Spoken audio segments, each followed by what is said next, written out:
On to the Sunday wildcard slate. Packers at Cowboys. Dallas still around a 7.5-point favorite, but we are seeing some money come in on the Packers with Cowboys. There are some even money 7.5s available. Total of 50.5. This one opened at 48.5, but still holding steady at around 50.5 throughout the week.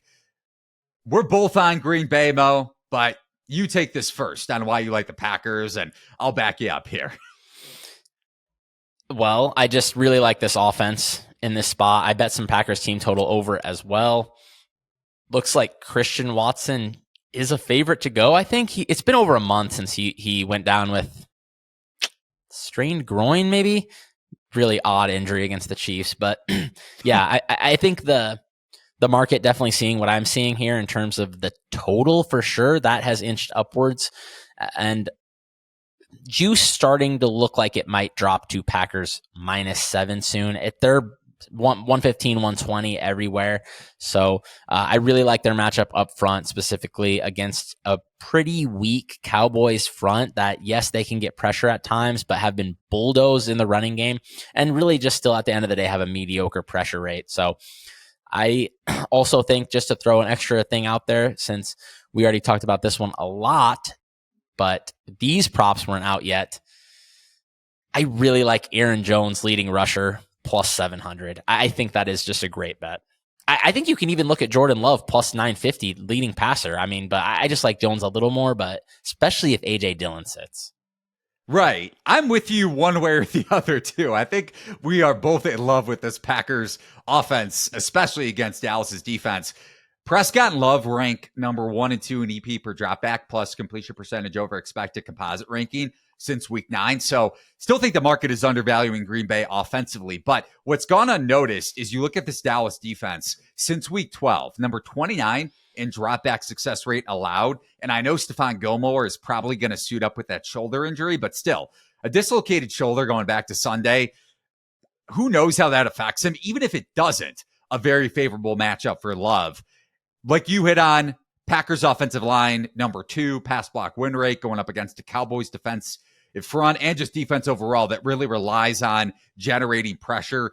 If Love gets time, he has been elite against man coverage, also elite off play action when you look at PFF grades. And to your point about Jones, Cowboys ranked dead last in the league in rushing success rate allowed overall this season. So whether it's a slower tempo, and the Packers can go slow with Jones and he ends up having a monster game on the ground, or Love decimates this Cowboys secondary, assuming he gets time, because if he doesn't, could lead to some turnovers. He's been dominant over this stretch. I think 18 touchdowns, 1 pick. But if the Packers get the positive game script, or at least the pass protection that we expect, Love should dominate. And then Prescott's going to have success against Joe Barry's defense, assuming it's a lot of zone coverage and Packers can be exploited down the ground, which has been a staple in a negative sense under Joe Barry. But we saw it against the Bears, a lot of 5-man pressures against Justin Fields. Now, I know Prescott isn't the rusher necessarily that Fields is, but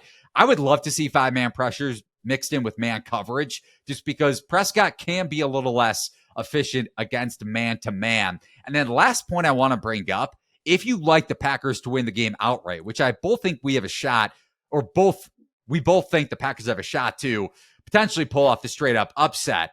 Green Bay, I was looking at this. I don't know how far you want to go with this, Mo, but 40-1 to win the NFC. And I did a quick rollover parlay bet.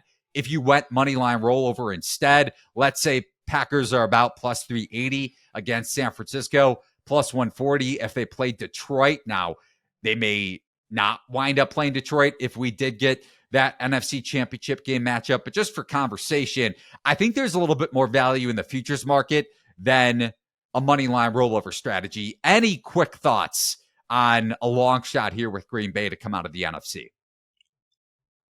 I think they're probably live, but I don't know. I don't know how they could beat San Fran, though. But just because of the rush defense, I mean, they are just going to get bulldozed by Christian McCaffrey. But you would just have to parlay with the over at that point and hope for the best, I think, because they're definitely going to allow some points. But yeah, I don't see them being very big underdogs to Detroit.